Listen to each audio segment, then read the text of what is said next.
il faut rester naturel avec le... c'est pas trop. Ok, alors bonjour mesdames, on va commencer ce shiur là, après cette petite période d'interruption. Et donc on est toujours dans l'introduction, je sais qu'on passe beaucoup de temps sur cette introduction. Et là on va arriver donc à la deuxième partie.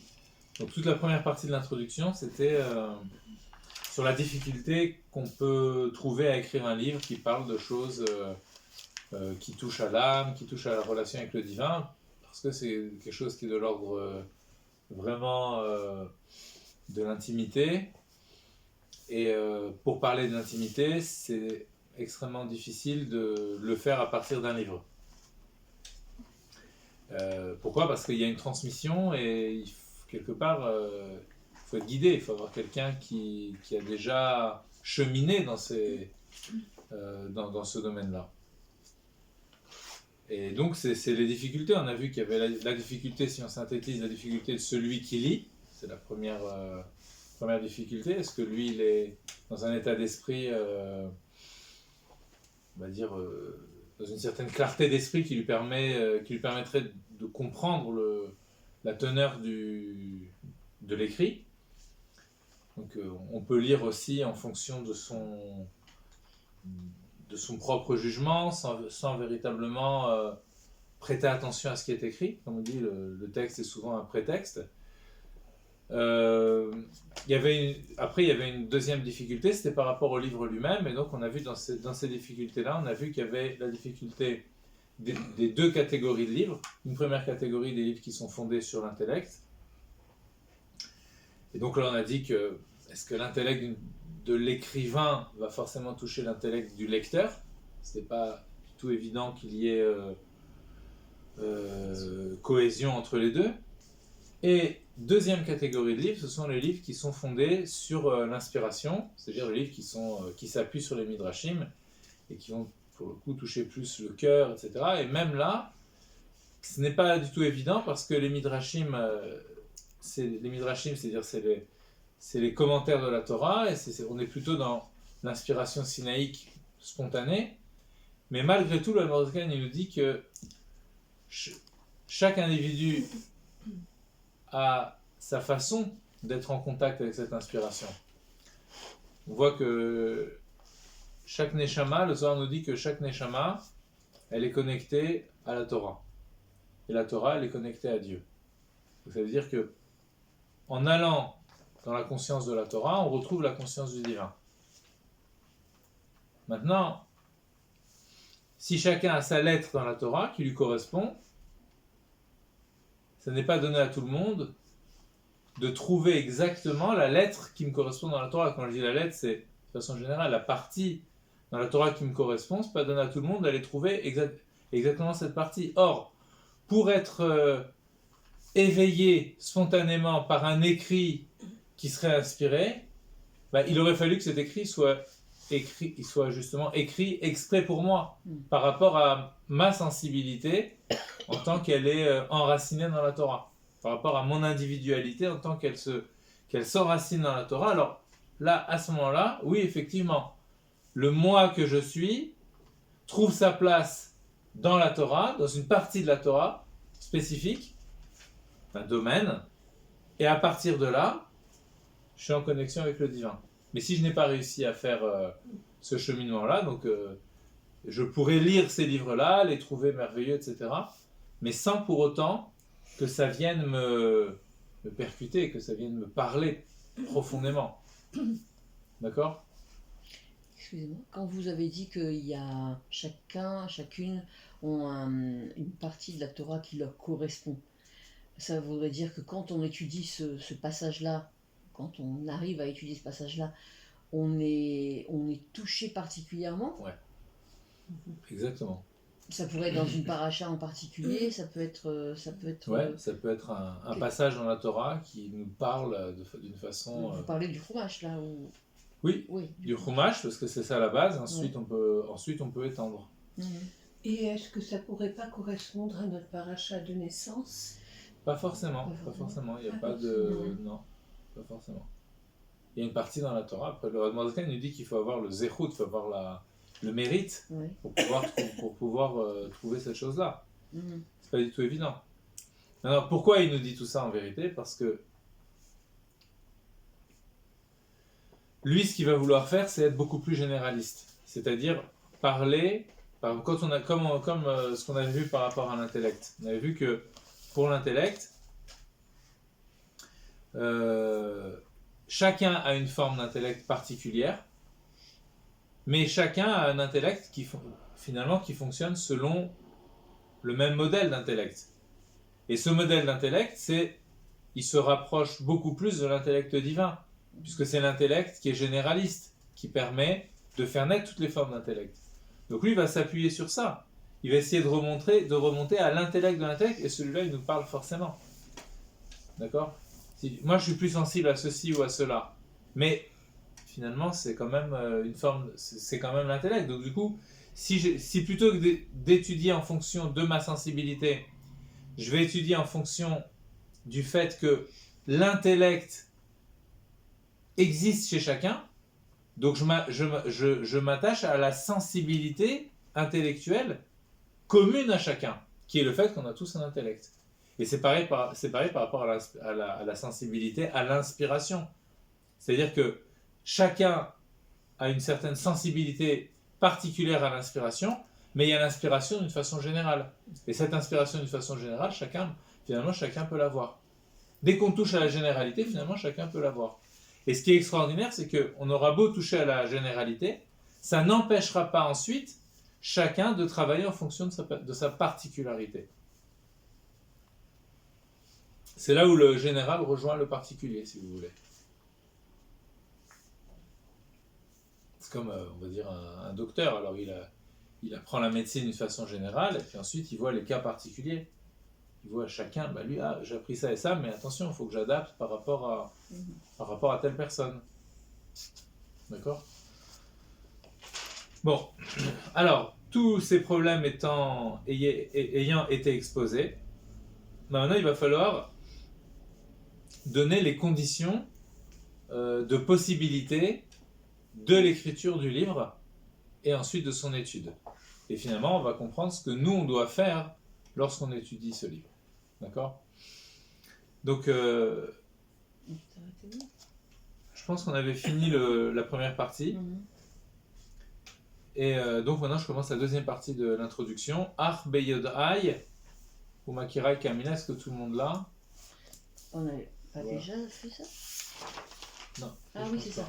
On est arrivé là. Oui, c'est ça. Ach. Oui. Ah, je m'en souviens. Ouais. Voilà. Je peux me permettre? Bien sûr, je vais vous le dire si vous voulez. Voilà, c'est ici.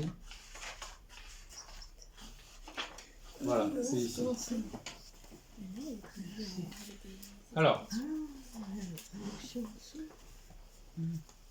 Ach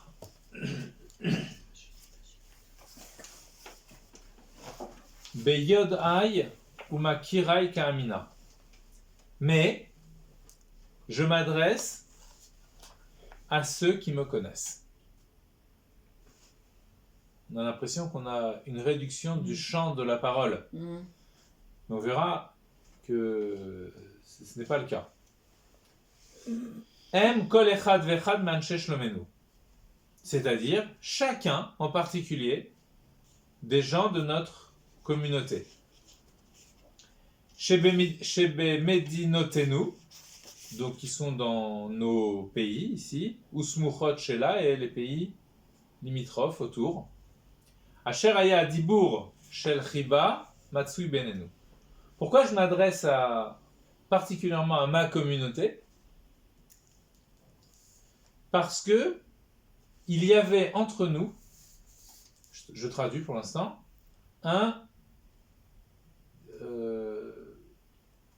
comment il dit exactement, à Dibur Shel Chiba. Il y avait une parole qu'on pourrait traduire chaleureuse d'affection entre nous, voilà, affective, une parole de Chiba, une parole chaleureuse, Matsui Benenu qui était là entre nous. Qu'est-ce que vous entendez de ça déjà? qu'est-ce qu'on peut comprendre de ces premiers propos? Je m'adresse à vous, qui me connaissez, vous qui aviez avec moi une discussion, des discussions chaleureuses. Je continue juste encore un petit peu. Vegilou lefanai kol ta'alumot libam. Et ces gens-là qui venaient me voir dévoilaient devant moi tous les mystères de leur cœur, ou mocham, et de leur intellect, de leur cerveau, bavodat Hashem, dans le service divin. Parce qu'il y avait une Akuyaben. confiance. Il y avait une confiance mutuelle et il n'était pas difficile d'avoir des rapports de confiance, de fraternel, naturel, spontané. Donc déjà, il faut, pour pouvoir se parler de ces... Enfin, comment dirais-je, pour pouvoir accéder à cette dimension de l'être qui se connecte avec le divin, il faut un maître, d'accord? Ça, c'est la première condition. Et il faut aussi être dans une relation étroite avec ce maître. Je voudrais dire quelque chose qui vraiment va plaire à personne, j'en sais rien. Oui. Ça me fait penser aux relations du gourou avec la secte. Ça vous fait penser à ça? Ouais.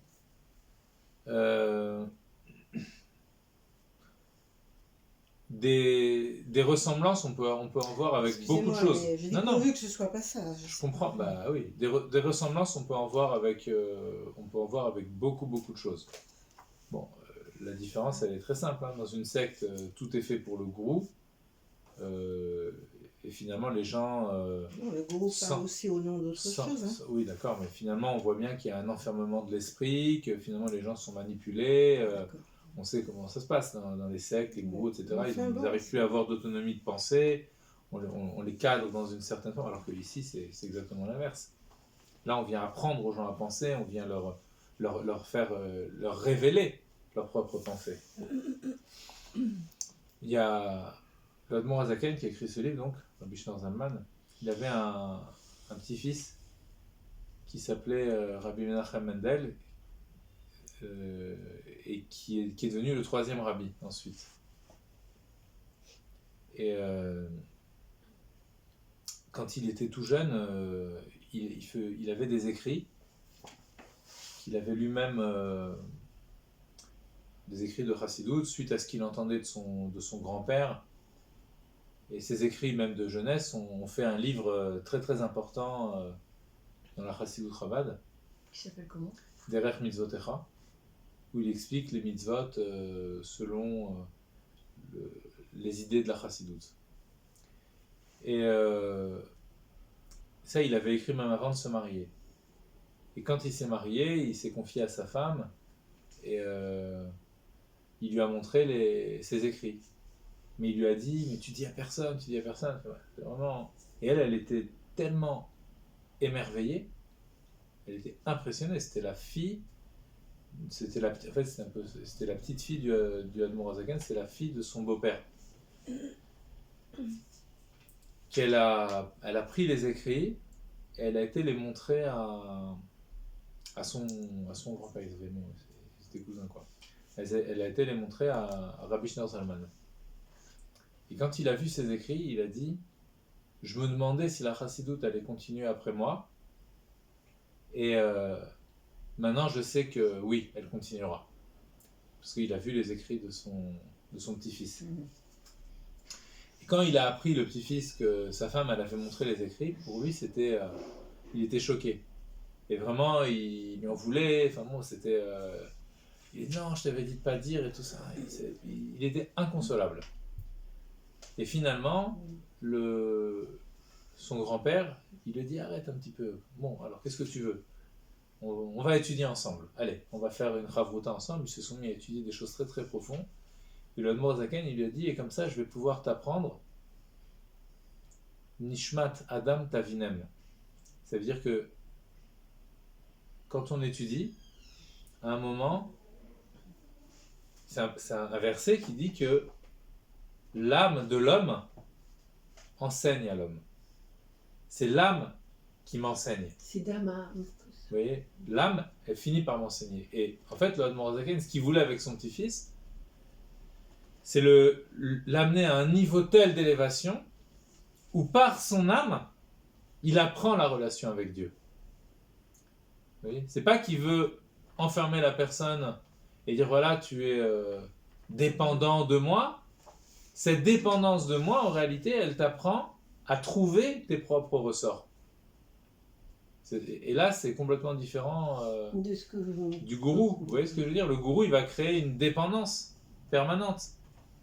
Oui. Là, c'est pas pareil. Là, Oui, mais il y c'est a une nuance fine entre les deux. Vous savez, la Gemara nous dit qu'entre le Gan Eden et le Gehinnom, il y a l'épaisseur d'un cheveu. Mais oui, c'est... C'est toujours comme ça. Ouais. Il y a toujours, à ce moment-là, on fait rien parce que... C'est aussi pour nous. Dans la Chassidoute, on dit que si on est si quelqu'un nous supporte, si on est porté par quelqu'un, on n'avance pas. Donc il faut être indépendant. Il faut avoir un maître. On peut pas accéder au divin sans Moshe Je Rabbeinu. le comprends intellectuellement, mais ça m'a fait une association quand même avec ça. Oui, j'ai compris. Mais après, le travail de l'étude, c'est aussi faire des découpages dans toutes les associations. Mhm. Ça s'appelle le Koach Hadimion, le Koach Hadimayon, c'est-à-dire la force de l'imagination. En hébreu, pour dire l'imagination, on dit la force du Dimayon. Le Dimayon, ça vient du mot domé. Domé, ça veut dire la ressemblance. Donc en fait, l'imagination, c'est souvent par association d'idées. Donc il y a telle chose, ah là, ça ressemble à ça. Voilà, c'est ça. Effectivement, des ressemblances, on peut en faire avec beaucoup, beaucoup de choses. Nous, De toute façon, les sociétés humaines, elles sont toutes formées sur des modèles. Voilà, vous êtes dans les partis politiques, vous avez aussi des hommes politiques qui vont se dire démocratiques, etc. Et puis dans leur parti, ils ont des attitudes de grands chefs. Mais notre, Oui. notre plus grande qualité que Dieu nous a donnée, c'est la liberté. Donc la liberté d'être, Oui, mais de penser, le libre arbitre. la liberté, Pessah. oui, mais cette liberté-là, elle s'acquiert par Moshe Rabbeinu. Pessah, c'est Moshe qui nous fait sortir d'Égypte. C'est-à-dire qu'il nous fait sortir d'Égypte, c'est-à-dire qu'il nous fait prendre conscience que nous sommes dans un état d'enfermement. C'est ça Moshe Rabbeinu. C'est quoi Pessah? C'est sortir d'Égypte. L'Égypte, c'est Mitzrayim, Metzarim. Metzar, en hébreu, Metzar, ça veut dire une frontière, une délimitation. Donc ça veut dire qu'on vit tous dans une certaine forme de délimitation intérieure. Voilà. Que ce soit sur le plan émotionnel, que ce soit sur le plan intellectuel, Exactement. que ce soit sur le plan de notre inconscient divin, Ouais. qui est bloqué, qui n'arrive pas à s'épanouir. Donc on vit tous Ouais. dans une forme de fermeture sur soi. Mm. C'est ça le problème. Ouais. Et Moshe Rabbeinu, lui, comme il est déjà de l'autre côté de la barrière, il est déjà dans la clarté, donc c'est lui qui peut nous tirer de cette clarté. Maintenant, comment il va nous tirer de cette clarté? En nous montrant comment, à l'intérieur de nous-mêmes, il y a cette possibilité de sortir Voilà. de cet Mais état. comme il m'a semblé que vous avez plutôt mis l'accent sur la relation un peu fusionnelle pour arriver à accéder à ce que le maître pense, moi je me dis comment rester autonome par rapport à cette relation comme ça. Non, mais elle est c'est fondamentale. Elle est rester autonome, si vous voulez. D'abord, cette relation, il faut, avant de comprendre comment rester autonome, cette relation, d'abord, il faut comprendre qu'elle est fondamentale. Parce que si on n'est pas dans ce rapport, comme vous avez dit, de confiance avec le maître, à ce moment-là, on va pouvoir penser D'accord. qu'il nous emmène dans des choses où j'ai plus d'autonomie, Oui, voilà. etc. Et dans un deuxième Et temps, à part ça, il y a aussi autre chose par rapport au maître, c'est qu'il faut développer une sensibilité qui nous permet de nous rendre compte que la personne qu'on a en face de nous, ce maître-là qu'on a en face de nous, il a une inspiration très profonde. Et ça, je veux dire, il n'y a pas de recette par rapport à ça. Et on le voit ou on le voit pas. Vous voyez, à un moment donné, on ouvre les yeux et on voit que, tiens, là j'ai affaire à quelqu'un de particulier, à quelqu'un qui est inspiré. On peut le voir par rapport ceux qui sont très très sensibles. Ils le voient simplement en voyant la personne, simplement par rapport Au visage. en voyant le visage, l'attitude, etc. Donc ça c'est une première chose. Ceux qui sont moins sensibles, ils vont le voir par rapport à ce qu'ils vont entendre de lui. Et là ils vont dire, oh là là, là il dit des choses qu'on n'entend nulle part. Vous voyez? Et Donc, le petit-fils du Admour Azaken, il aurait pu arriver, parce que vous avez dit, viens, on étudie ensemble et je vais t'apprendre à ce que tu as ton Neshama. âme elle-même, voilà, Et il aurait pu arriver tout seul à ça. C'est pas évident. Non? C'est pas évident. Vous savez, dans la Torah, il y a une transmission Mhm. de maître à élève depuis Moshe Rabbeinu. Mhm. Il y a une transmission. À l'époque, ça s'appelait la smicha. Oui. D'accord? Le premier qui a eu par lui-même, Abraham. c'est Avram, et ensuite, après, si on parle au niveau de la révélation de la Torah, c'est Moshe Rabbeinu. C'est-à-dire, lui, effectivement, il avait une âme qui était tellement haute qu'il a pu sentir ça par lui-même. Akadosh Baruch Hu s'est révélé à lui directement. Mhm. Mais à partir de Moshe Rabbeinu, on est dans une continuation. Oui. C'est pour ça que à l'époque, même Moshe Rabbeinu, au moment où il devait partir, il a dû mettre ses mains sur la tête de son élève Yoshua. Ça s'appelle la smicha, c'est-à-dire qu'il a posé ses mains. Et en lui posant ses mains, il s'est senti imprégné de l'esprit de Moshe Rabbeinu. Il y a eu la même chose avec les 70 sages d'Israël. Quand ils sont rentrés dans la tente avec Moshe Rabbeinu, Hachem a produit une sorte d'exhalaison de l'esprit, de l'âme de Moshe, de Moïse, donc, qui a émané sur les 70, exactement. Sachant que l'âme de Moïse était donc reliée à la Exactement. Torah, à Hachem. Exactement. C'est ça qu'il faut. Non mais vous percevoir. vous intéressez, je comprends pas pourquoi ça vous gêne. Vous vous intéressez. J'ai toujours peur. Attendez, C'est mon problème. Voilà. Non mais je vais vous prendre un exemple d'un domaine que vous connaissez peut-être plus spécifiquement. Toujours. Vous m'avez dit la dernière fois que vous êtes beaucoup intéressé à la psychanalyse, Oui, d'accord? Oui, mais Alors, c'est on a justement pour regardez bien résoudre ça. ce qui se passe dans la psychanalyse, d'accord? C'est que celui qui est à même de faire une psychanalyse, c'est celui qui a déjà lui-même été analysé. Oui. Pourquoi je pourrais pas dire je fais mon analyse tout Parce seul? que c'est pas au nom de lui-même, c'est au nom de, Voilà. de C'est la pareil. théorie. Et qui était le premier? Voilà.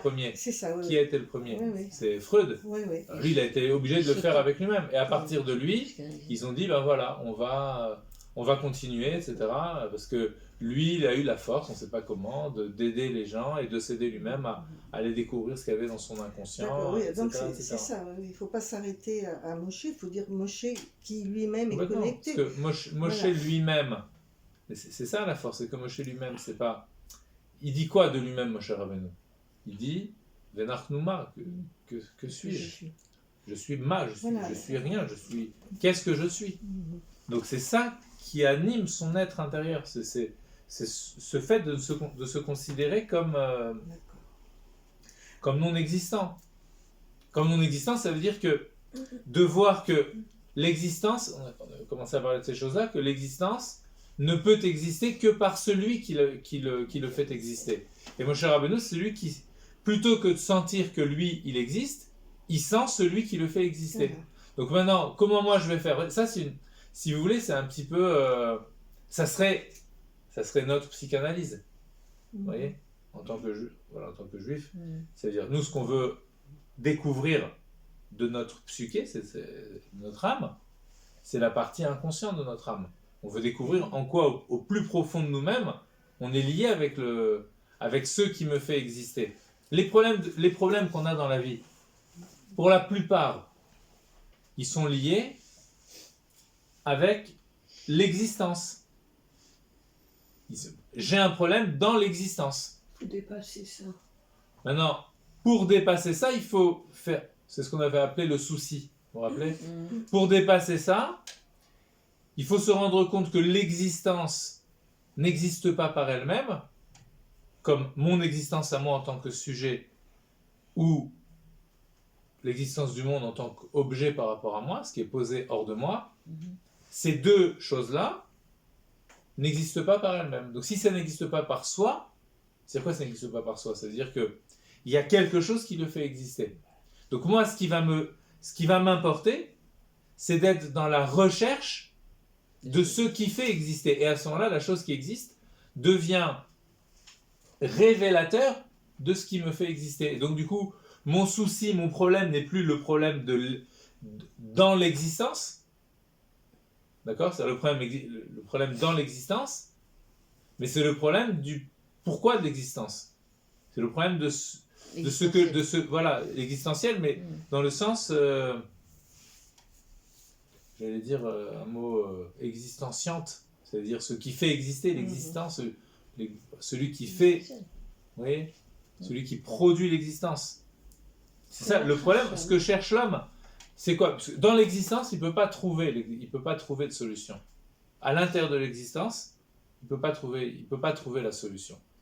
Donc où il va aller? Alors, pourquoi je ne peux pas trouver la solution dans l'existence elle-même? Parce que l'existence, elle est une forme de voilement par rapport à la solution. En tant qu'elle est existence, elle se manifeste comme un je suis, voilà, moi je suis là, et derrière ce je suis, il y a autre chose que ce je suis premier me masque. Donc du coup, je ne peux pas trouver la solution. Donc, pour trouver la solution, il faut avoir quelqu'un qui est déjà De l'autre côté. dans dans ce regard-là et qui considère l'existence comme quelque chose qui est venu à l'existence par celui qui donne l'existence. Donc celui qui en est là, ben, il peut venir et me sortir de mon enfermement. Maintenant, quand il me fait sortir de mon enfermement, ça veut dire quoi? Mais c'est une image. Quand il prend une corde, il me fait sortir. C'est-à-dire quoi? C'est quoi? Comment on peut dépasser l'image? Ça veut dire qu'il va aller solliciter ma conscience en tant qu'elle est enfermée dans quelque chose, dans le moi intime et dans le monde qui me renvoie à mon ego aussi. Et en me rendant compte que je suis enfermé, c'est que je sollicite déjà, c'est qu'il y a déjà quelque chose en moi, une sorte de lumière qui vient de mon inconscient connecté au divin, qui est en train de se manifester. Et cet inconscient-là connecté au divin en moi, ben, c'est ça Moshe Rabbeinu, si vous voulez. C'est ça. C'est le Moshe Rabbeinu qui est en moi. Maintenant, le vrai Moshe Rabbeinu, ben, il existe en tant que personne, si vous voulez. Donc en vérité, quand on voit Moshe Rabbeinu à l'extérieur, je vois Moshe Rabbeinu à l'extérieur de moi, c'est une illusion que je le vois à l'extérieur de moi. En réalité, il est en moi.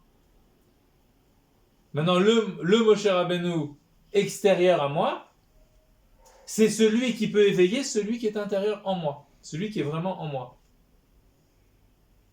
C'est comme l'histoire avec Korach, par exemple. Korach, il voulait devenir Kohen Gadol. Alors, dans le fond, c'est bien de devenir Kohen Gadol. C'est bien, c'est une bonne chose de vouloir devenir Kohen Gadol. Parce que c'est un degré de service divin qui est exceptionnel. Mais il peut y avoir un seul Kohen Gadol.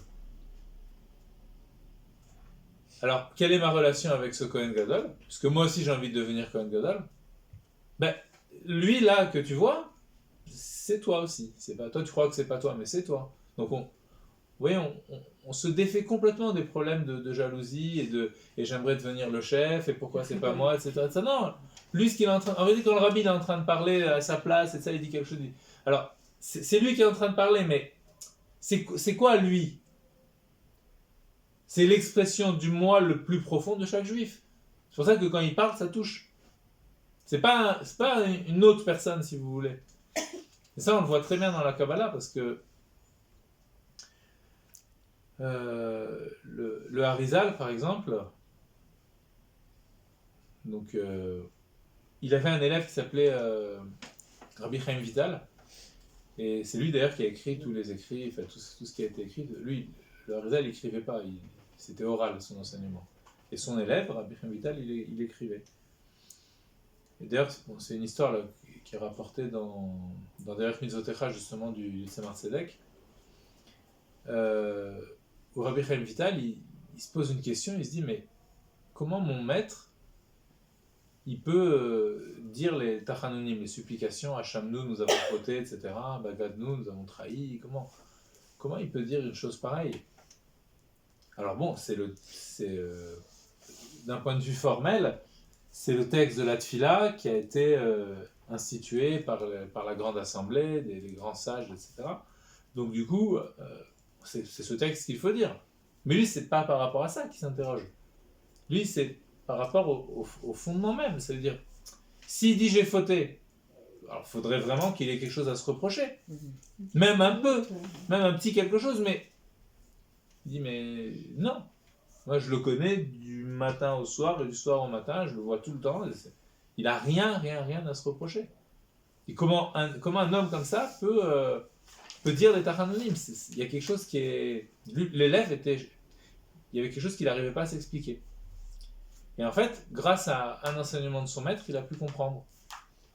Le Harizal a expliqué qu'en fait, toutes les âmes, elles font partie d'un grand ensemble qu'il appelle un corps. C'est l'âme de Adam Arishon, du premier homme. Et toutes les âmes sont en fait en lui. C'est comme un système organique, si vous voulez. D'accord? Le corps est composé d'organes. Organes, ça signifie que tout est en corrélation. Et donc, toutes les âmes, en fait, elles sont liées. Alors nous, on n'a pas cette conscience-là, parce que on a des degrés d'âme qui sont justement bas. Bas, ça veut dire quoi? Ça veut dire qu'ils ont perdu la conscience de cet ensemble. Mais lui, le maître, il voit qu'il est lié à qui fait partie de cet ensemble-là. Donc, si une âme faute, il va pas fuir lui. Il va dire, cette âme qui a fauté, c'est moi aussi. C'est pour ça qu'on dit que tous les enfants d'Israël sont unis les uns aux autres, sont responsables les uns des autres. Oui, parce qu'on est tous unis. C'est comme si c'est la fameuse image connue du bateau où si quelqu'un fait un trou dans sa cellule, et tu as fait un trou dans ta cellule, mais maintenant tu peux faire couler tout le bateau. C'est-à-dire qu'il y a une forme de cohésion d'ensemble, si vous voulez. Et donc lui, quand quelqu'un faute, si cette personne-là correspondrait par exemple au bras de la Neshama, d'accord, une image comme ça, lui, ça lui fait mal à ce même endroit, pas physiquement forcément, mais ça veut dire qu'il y a quelque chose où il sent, tant que tous les bénis Israël ne sont pas dans cette conscience du divin, il y a encore une part d'obscurité. Donc il faut demander à Kadosh Baruch Hu de nous aider pour avancer. Ce qui me fait peur un peu, j'arrive pas à l'exprimer, ce qui me fait peur un peu, c'est quand on voit trop les défauts chez l'autre, qu'est-ce que ça signifie? Ça d'accord, voilà, on part sur autre chose, d'accord. Non, continuez votre cours. On pourra en parler, mais bon. Je vais juste poser une question par rapport à ce que vous dites, mais c'est théorique. Comment rester moi si je suis l'autre? C'est tout bête. Toujours pareil, comment rester... c'est le fameux problème de l'identité. Ben oui, c'est ça. On a commencé à donner quelques éléments. Si je suis l'autre, est-ce que je me perds pas dans l'autre? Non, mais justement. C'est le problème du danger de la fusion avec l'autre. C'est pas ça qu'on a dit. Il a dit que... Je suis pas l'autre. Ma Neshama est une partie de la Neshama de Adam Arishon. Chacun garde son identité. Mais à l'intérieur de mon identité, il y a aussi quelque chose de l'autre. D'accord. Vous voyez? Mais vous, c'est vous. C'est une identité. Sinon, il n'y aurait que Moshe Rabbeinu qui existerait. Vous l'avez déjà dit, donc voilà. Regardez par exemple, un moment quand les enfants d'Israël ont fauté, Hachem dit à Moshe Rabbeinu, j'ai une grande rigueur comme ça qui apparaît, il dit on va éliminer tout le monde et je te garderai juste toi. Mais Moshe il refuse. Parce qu'il dit en vérité, lui il sentait que la volonté divine, et là à ce moment-là ça devait passer par lui. Le dévoilement de cette volonté. Maintenant, Hachem, ta volonté, c'est qu'il y ait chacun. Si je dis l'autre est en moi et que moi je suis l'autre, on va dire à 100%, à ce moment-là, il devrait y avoir une seule personne. Donc on voit bien qu'il y a deux personnes. Donc ça ne change pas. Non, mais ça va venir quand on essaiera de réfléchir sur l'essence même d'Hachem. D'accord? On en reparlera de ces choses-là. Mais il y a des choses, vous savez, il faut savoir laisser venir, il faut laisser mûrir. Il y a des choses, tout à coup, faut laisser venir les petits flashs, si vous voulez. Quand on touche au problème de l'identité, c'est-à-dire c'est pas forcément le problème premier auquel il faut s'attaquer. D'accord? Il faut faire attention quand même dans le langage, quand vous dites l'autre a péché, donc moi je suis l'autre, il faut faire attention non, quand je même. pas dit, donc moi j'ai une responsabilité. Voilà, ça je peux entendre. Voilà. Mais pas moi je suis l'autre. Je trouve que c'est trop radical. J'ai dit ça comme ça, moi je suis l'autre. Oui. Ouais. D'accord, ok, ouais. Il faut nuancer, je suis d'accord Voilà, avec vous. c'est ça. Il faut nuancer. Hum. C'est pas dans le je suis, si vous voulez. Oui, mais c'est pas dans le je suis le plus. on peut l'entendre comme ça. Oui, j'entends très bien. Bah, vous faites bien de le préciser. Mais c'est-à-dire, l'idée c'est que c'est pas dans le je suis intime, parce que ça. J'ai une responsabilité. Voilà, chacun est lui-même. Oui. Mais ça veut dire, dans le fond, il y a quelque chose qui est. Ouais, vous voyez? je comprends très bien. Pour découvrir cette identité commune qui ne défait pas les identités, il faut remonter au-delà de la notion d'identité. Et au-delà de la notion d'identité, c'est là qu'on a l'essence de Dieu. A priori, c'est impossible de remonter au-delà de l'identité. Parce que si je dis la tasse est égale à la tasse, en philosophie, ça s'appelle une tautologie. Une tautologie, ça veut dire c'est le principe même de toute possibilité de raisonnement logique. C'est-à-dire de dire que A égale A. Une chose est une chose. On va pas au-delà. A priori, on ne peut pas remonter au-delà de ça. C'est ce que tout le monde pense, qu'on ne peut pas remonter au-delà de dire une chose est une chose. Mais en fait, quand on remonte au niveau, si vous voulez, dans la pensée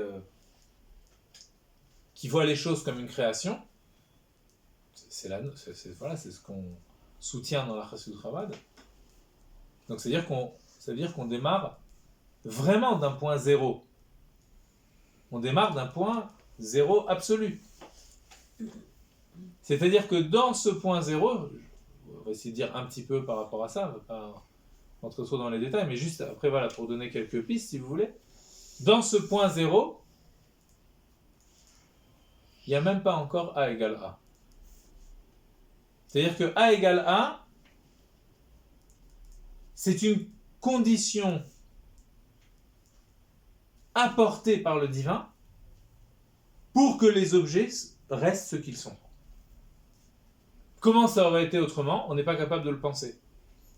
Je ne suis pas capable de penser que la tasse, elle ne soit pas la tasse. Je ne peux pas penser ça. C'est pour ça que j'ai du mal à voir que autre chose. Je crois que j'ai du mal à voir que il y a un ingrédient supra-identitaire qui inocule de l'identité dans la tasse.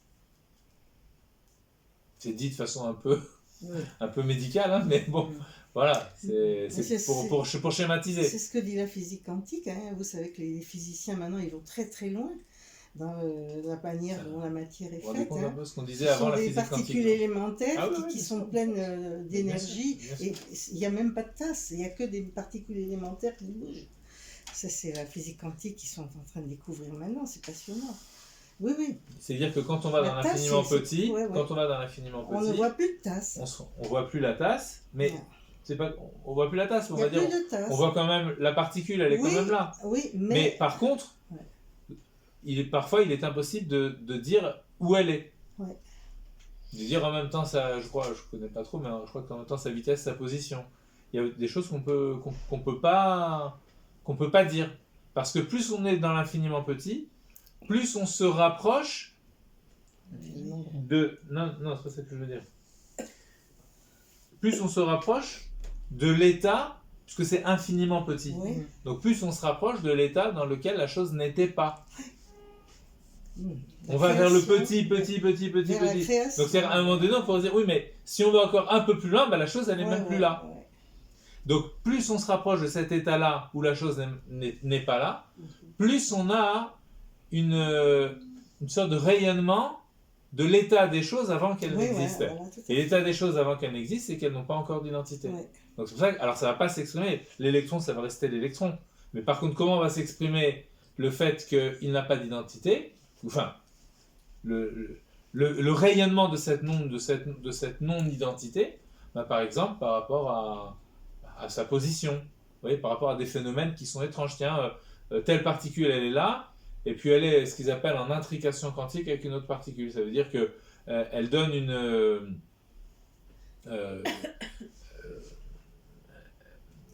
elle donne une influence à l'autre particule alors même qu'elles n'ont aucune connexion ensemble. Vous voyez? C'est-à-dire que dans l'intrication quantique, c'est-à-dire qu'il y a une particule qui bouge ici, si elle est intriquée avec l'autre, alors l'autre va bouger aussi dans le sens inverse. Mais au même moment, quand celle-là elle commence à bouger, il n'y a pas une fraction de seconde entre les deux. Ils se sont rendus compte qu'au même moment, comme s'il y avait une sorte, vous savez, d'axe dans une voiture, vous voyez, un essieu comme ça qui fait bouger les deux roues en même temps. Sauf que là, il n'y a pas d'essieu. Ça bouge en même temps. Pourquoi? On ne sait pas. Vous voyez? Donc, c'est-à-dire que ça serait l'expression. Bon, c'est des hypothèses, hein, voilà, mais si on veut faire des passerelles entre la science et la Torah. Donc là, l'idée, ça serait de dire que l'identité est liée avec la notion d'espace. D'accord? Parce que je suis là, tu es là. Donc le fait qu'on ne soit pas au même endroit, ça montre qu'on a des identités différentes. Nous ne sommes pas la même chose. D'accord? Ce qui fait la difficulté de voir que la tasse est la tasse et que l'identité lui est attribuée, on pourrait penser que ça vient d'elle-même, c'est que la tasse, elle ne peut être que à la place de la tasse. Si je disais que la tasse n'est pas la tasse, il faudrait qu'il faut supposer que cette tasse-là, elle soit à un autre endroit aussi, en même temps que celle-là, elle est là. Donc ça serait compliqué d'imaginer quelque chose comme ça. Vous voyez? Mais, alors, donc comment ça s'exprime dans l'infiniment petit? C'est pas que cette particule-là, elle ne va plus être elle-même, mais c'est que tout en étant elle-même, elle agit sur l'autre particule comme s'il n'y avait pas d'espace entre les deux, comme si elles étaient la même chose. Oui, c'est vrai. Comme si, mais c'est pas la même chose. Donc du coup, ça serait comme une sorte de rayonnement de quelque chose qui précède l'identité, qui s'exprimerait dans l'infiniment petit. Vous voyez? Donc quand on comprend ça, alors à ce moment-là, par rapport à le fait de dire que moi et l'autre, ça ne fait qu'un, c'est quand on est connecté avec avec ce qui précède l'identité. Maintenant, ensuite, Dieu, il donne l'identité à chacun. C'est fabuleux parce que quelque part, on reste soi-même, mais on n'est pas... On a beau être dans une forme de solitude intérieure, malgré tout, dans cette solitude, on rencontre l'autre. Vous voyez? Au cœur même de ma solitude, finalement, je me rends compte, tiens, il y a déjà l'autre en moi. Et ça, c'est ce qui explique aussi le langage, c'est ce qui explique la possibilité d'accepter l'autre. Et ça va très loin après. C'est ce paradoxe de départ qui en fait, quand on le tient, ce paradoxe, il ne faut pas chercher à l'éliminer. Quand on le tient en tant que tel, alors à ce moment-là, il y a énormément de choses qui se déploient à partir de là. On continue? Le temps avance quand même, donc voilà. Bon, donc on reprend. Voilà, donc le Admor Hazaken, lui, c'est justement celui, parce que c'est de ça qu'on parlait, c'est cette personne-là qui me montre que il a eu cet éveil. D'accord? Et donc, à ce titre-là, il a le droit, voire le devoir, d'aider l'autre à s'éveiller. Simplement, il faut qu'il trouve le chemin. Il faut qu'il trouve le passage. Par où va-t-il passer pour pouvoir éveiller l'autre? Donc il dit au départ, je m'adresse à mon petit noyau là qui est autour de moi. Allez, ceux qui m'ont vu déjà, ceux qui sont venus me parler.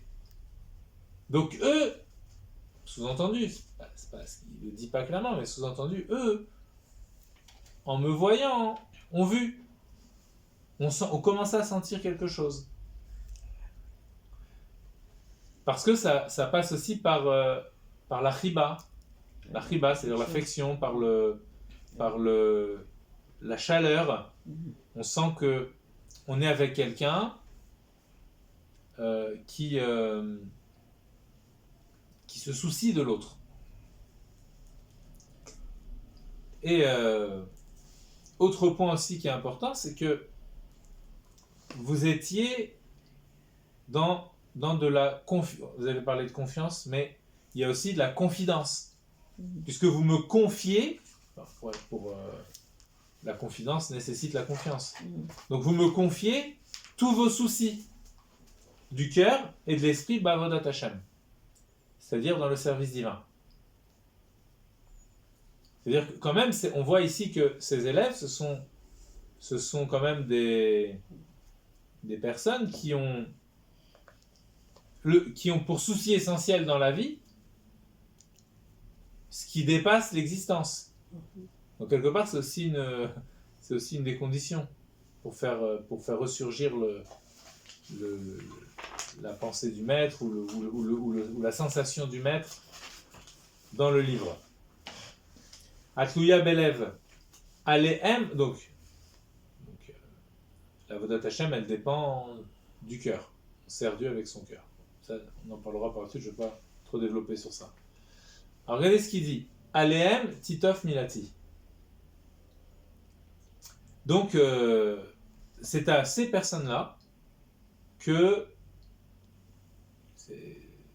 mon verbe c'est des mots, en fait, il utilise le langage de la Torah. C'est très fort, quoi. Il y a vraiment il fait des prouesses au niveau littéraire, si vous voulez. C'est-à-dire qu'il va utiliser des petites expressions qu'on retrouve dans tout le Tanakh, chez les Chacham, etc. Et il en fait des phrases. Et donc ceux qui connaissent un peu les expressions des Chachamim, les expressions du Tanakh, etc., quand on le lit, on a vraiment l'impression, vous voyez, il y a ce côté inspiration dont on parlait aussi. Il y a ce côté inspiration, même dans son langage. Il utilise des mots, alors là, Titov Milati, Titov ça vient du mot Tipa, qui veut dire une goutte. Et Titov, c'est la parole qui s'égoutte, si vous voulez. Vous voyez, c'est quelque chose comme une goutte de pluie. Vous voyez, donc c'est à eux que je dispense, goutte à goutte, mon enseignement. Vous voyez, quelque chose de très poétique même, c'est impressionnant. Ou le Shoni et Sofer. Ça aussi, c'est un passage dans les Teilim.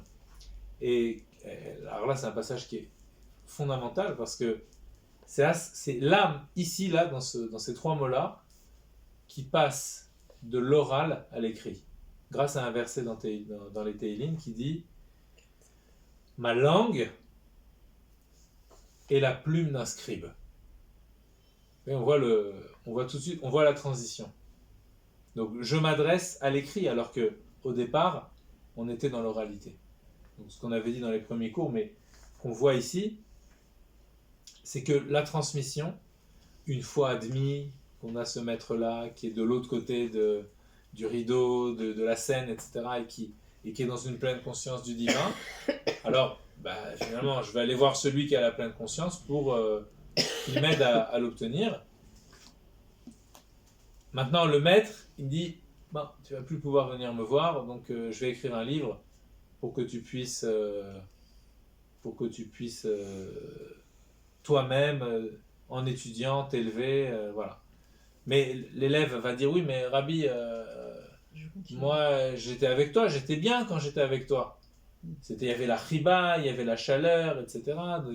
Et tu m'expliquais par rapport aux soucis que j'avais, tu m'expliquais comment je devais les régler, comment tiens, là, je me sentais un petit peu éloigné, donc comment est-ce que je veux... Alors, tu me conseillais de là faire attention à ce passage dans la tefila, là, de mieux faire de telle mitzvah, là, de mieux réfléchir à telle chose, etc. Donc maintenant, Rabbi, maintenant tu écris un livre, comment on va faire tout ça?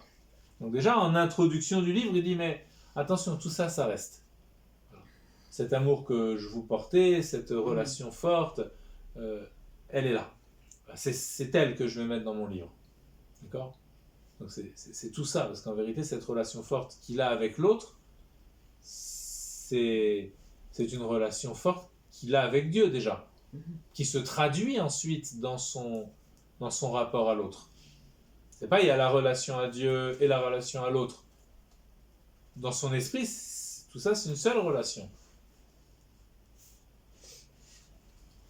C'est pour ça que c'est le Admorazaken qui dit que l'amour du prochain, c'est un récepteur, ou un réceptacle, on va dire, de l'amour d'Akadosh Baruch Hu. Parce que les deux sont interconnectés. Le vrai amour de l'autre, c'est quand on transmet notre amour de Dieu pour l'autre.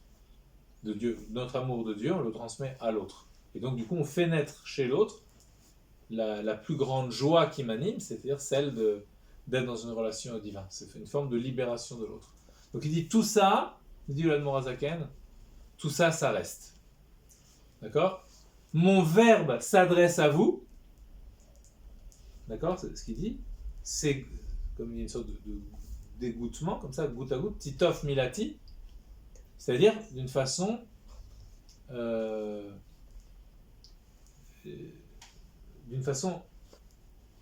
adaptée, mesurée.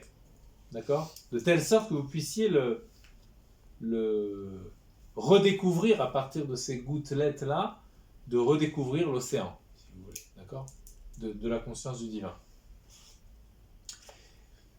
Et sofer maïr, leshoni et sofer. Donc mon langage maintenant devient aussi une plume d'un scribe qui va inscrire sur le papier le lachon, la langue, c'est-à-dire la parole qui s'adressait à vous. Okay, c'est cette parole qui doit s'entendre dans l'écriture.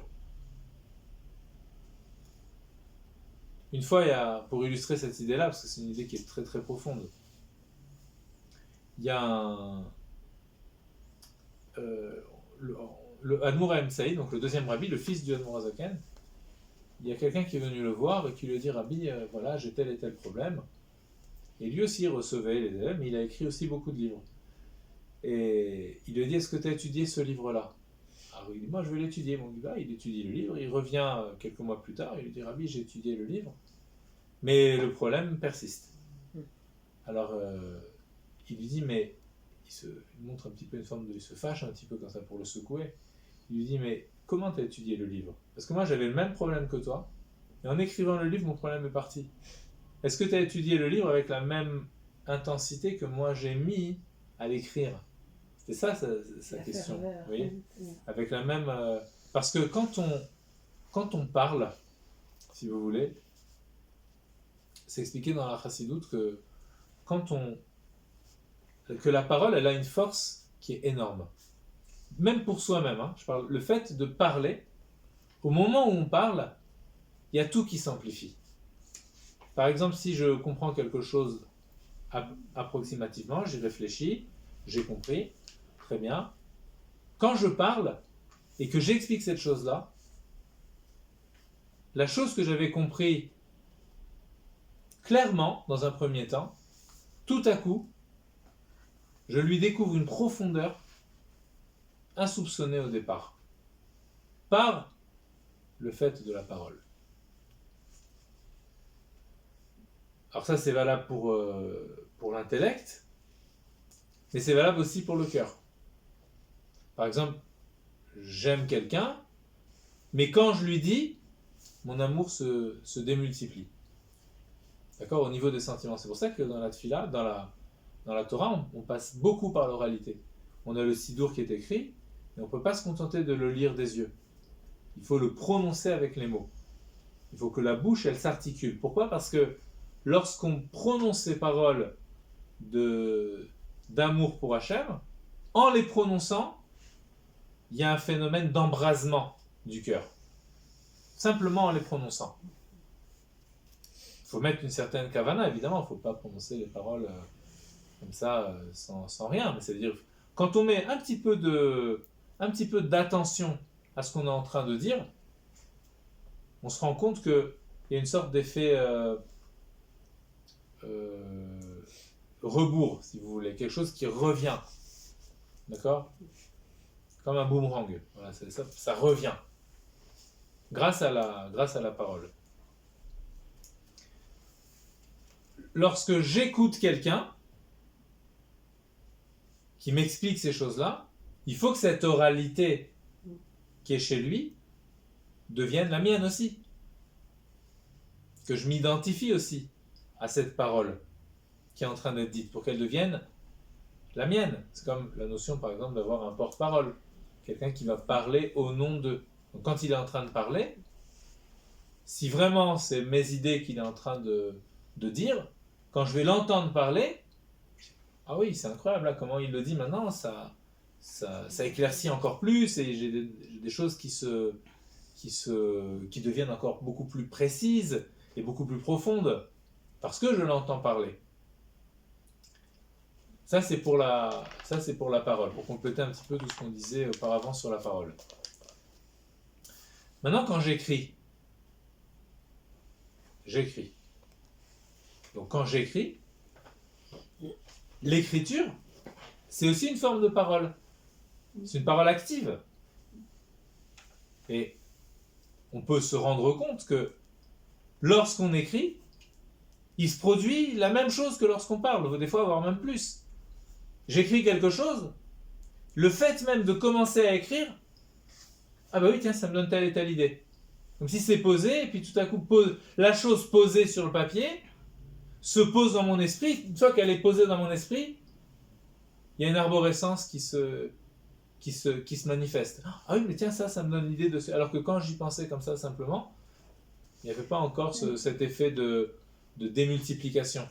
Donc le fait d'écrire, je finis juste l'idée. Le fait d'écrire, ça me produit aussi, comme dans la parole, cet embrasement de la pensée ou l'embrasement du cœur, etc., comme chez les poètes, où il y a de l'inspiration qui vient aussi dans l'écriture, en commençant à écrire.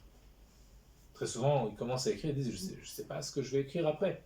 Ils commencent à écrire, je sais pas où ça va me mener. Je commence à mettre le premier mot, puis avec le premier mot, tout à coup, hop, tiens, ça vient. On se laisse traverser par quelque chose comme ça. Vous voyez, dans les Tehillim, c'est la plume qui devient Et Sofer Mahir. Vous voyez, les Shoni Et Sofer Mahir, c'est-à-dire c'est la plume du scribe rapide. Vous voyez, cette notion de rapidité, ça vient, voilà, l'inspiration vient tout à coup. Je ne savais pas quoi écrire, comme les élèves qui sont devant leur copie, moi je leur dis, mais commencez à écrire, commencez, mais n'importe quoi, oui, commence sur ton brouillon, n'importe quoi, écris, commence à écrire. Commence, une idée qui te passe par la tête par rapport à ça. Tout à coup, des idées arrivent.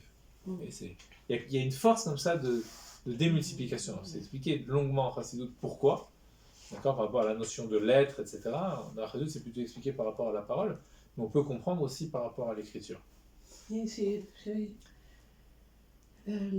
Avant que je fasse souvent, j'écrivais à Kadosh Baruch Hu. C'est bien aussi d'écrire. C'est incroyable ce que j'écrivais. De toute façon, les Tehillim, par exemple, c'est une écriture inspirée et qui s'adresse à Hachem. Mais après, je me suis rendu compte, quand j'ai lu les Tehillim, que j'ai écrit des phrases qui étaient... Qui ressemblent à... qui se rapprochent, oui. Parce que ça vient du cœur, et le cœur est attaché à Hachem. Alors, maintenant, pour continuer le raisonnement, donc, on a dit, il y a la parole que je prononce, et il y a la parole que j'entends. Donc maintenant, c'est la même chose par rapport à l'écriture. On comprend mieux quand on parle de sa propre écriture. J'écris, et dans cette écriture-là, tout à coup, il y a un effet d'embrasement, comme on a dit, il y a des idées qui foisonnent, qui commencent à arriver, que même parfois, on peut avoir même du mal à les structurer, parce que ça peut venir parfois de façon un petit peu très, très, très rapidement dans l'esprit, etc. Il faut mettre de l'ordre. Mais en fait, quand je lis, maintenant, vous voyez, c'est pas pareil, lire. Écrire, c'est une chose, mais quand je lis, c'est autre chose. Bien. Ce qu'il nous demande, c'est que ma lecture soit un petit peu comme une écriture. Comme ce que l'Admor Emsaï a répondu à son chassid. Il lui a dit, est-ce que tu as mis la même intensité dans l'étude de ce livre que moi j'ai mis dans mon écriture? Il a voulu lui dire quoi? C'est-à-dire que, est-ce que moi quand j'écris, je fais vivre les choses en moi, il y a une écriture qui sort. Toi quand tu lis, ben, tu dois remonter à ce vécu intérieur que j'ai eu, qui m'a poussé à écrire ça, duquel a jailli cette écriture. Est-ce que tu retrouves cette puissance de jaillissement dans l'écriture, dans la lecture? Donc c'est ça ce qui nous est demandé de faire. À ce moment-là, c'est comme si on rentrait dans le vécu intérieur. Quand on voit le Admor HaZaken, on se dit, cet homme, tout son problème c'est Dieu, et ça le fait vivre, ça l'anime. Il est connecté à la source de vie, ça se voit sur lui. Surtout le Admor HaZaken, il était très très expressif. Très expressif. Il parlait toujours en chantant, puis des fois il se mettait à parler tout seul comme ça. C'était une histoire avec le Tzemar Tzedek, il était tout petit. Et le Admor HaZaken qui dit, mais vous vous rendez compte, il y a des oppositions et c'est dur et comment on va faire là? Et il s'adresse à ses maîtres comme si c'était devant eux alors qu'ils étaient déjà plus là. Et il dit, mais comment on va faire? Et après la chassidoute elle va s'arrêter parce que maintenant il y a trop de... On peut pas, il faut que ça continue. Il parle, il s'évanouit. Il tombe par terre et s'évanouit. Et à ce moment-là, les femmes qui étaient dans l'autre pièce à côté, elles viennent tout de suite. Qu'est-ce qui se passe? Elles appellent le docteur. Et à un moment donné, il y a le petit garçon, là, le Tzemar Tzedek, qui est encore tout petit, qui s'approche de lui et qui lui dit Papi, réveille-toi. Comme ça. Et à ce moment-là, il ouvre les yeux, il le regarde. Il lui dit c'est lui qui va nous consoler. Ouais. Il a vu ça chez le. Ça, c'est peut-être simplement pour vous dire que le Admor HaZaken, ça faisait corps avec lui. Et quelque part, il nous donne l'accès à son vécu intérieur. C'est extraordinaire. Mais c'est son vécu intérieur, alors, pour résoudre le problème d'identification, effectivement, c'est son vécu intérieur, mais qui va se déployer maintenant dans les singularités. C'est-à-dire, voilà. Chez telle personne, il va le vivre de cette façon-là, et tel autre de cette façon-là, et tel autre de cette façon-là. Mais cette généralité, elle est vécue chez lui. Quand je dis l'autre, c'est moi. Le rabbi, en vérité, c'est moi. C'est-à-dire quoi? C'est pas moi je suis pas le rabbi. Mais ça veut dire que le rabbi, en tant qu'être dont l'âme constitue la généralité, bah oui, avant d'être une particularité, je viens d'une généralité avant d'être une particularité. Donc lui, il intègre déjà cette généralité.